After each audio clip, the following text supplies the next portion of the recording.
Assalamu alaikum wa rahmatullah. Welcome here at Al Madar, and we are here to discuss a very important aspect, an integral part of Ramadan. You can almost say the core of Ramadan, and that is sabr. Ramadan is about building that skill, that mindset, that ability to have sabr with your circumstances. Ramadan is a month of sabr. Why do I say that? Because we take it upon ourselves to refrain from food and drink and from our desires from a certain period of time, beginning to an end. And we do so day in and day out while we are fully capable and able physically to do it, but we say to ourselves, no. And that is the pinnacle of sabr, where we have our desires calling us. I am hungry, I am thirsty, give me food. That's what your body's saying to yourself. And you're saying, not yet. Wait. Or as you say in Saudi, sabr, sabr, sabr. And that is essentially why a Muslim who practices al-Islam as it should be practiced would generally have more ability, inshallah ta'ala, by virtue of being Muslim, to have patience upon the makari, upon the things that are difficult. If he loses his job, if he's unable to, do the things he wants to do, he has sabr. He really wants a brand new car, but it's going to cost him X amount, and he has to save up for how many months, maybe even years, but he has sabr. Why? Because it's normal. If you can not eat food from sunrise to sunset, while you're hungry, while it's hot, whilst you're sweating, if you can't do that for a whole month, then how can you just not buy a car or go out and seek haram? And this is actually at the core. So I want to get a brand new car. That car is expensive. It's going to take me months. But I can easily now go and get finance, and I get the car I want immediately. I'll pay later on, but I get the car right now.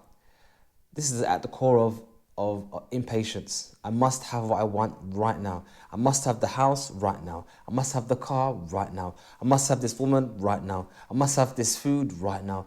Islam is about saying no.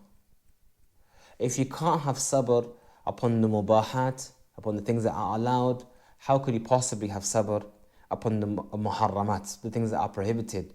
You want to do, Allah says you cannot do, but you have to have sabr. That's at the core of Ramadan. So it's momentary discomfort for permanent reward. That's at the core of Al-Islam. It's a momentary discomfort, just a short period of time, literally a short period of time compared to infinite reward. Then that's the best trade you can think of ever.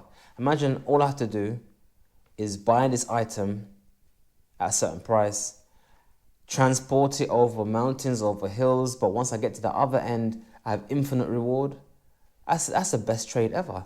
Limited sacrifice for unlimited gain. Let's carefully to that one. Limited, predefined, predated, beginning and end sacrifice for unlimited gain. It's not like to say, it costs you £5 and you can sell it for £10. We have limited sacrifice and limited gain. I'm saying limited sacrifice and investment for unlimited gains in Jannah. This is the core of Ramadan. And sabr is about having patience with the people around you that annoy you, that they get on your nerves, that irritate you, that anger you. But yet you have sabr. Someone who always calls you and always wastes your time, but you have sabr. Someone who always gets your blood boiling, but you have sabr. This is at the core of Ramadan. Have a sabr with the people around you. Also having sabr with lack of sleep.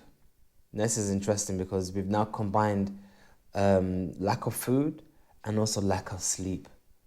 The two things that literally will get anyone to explode.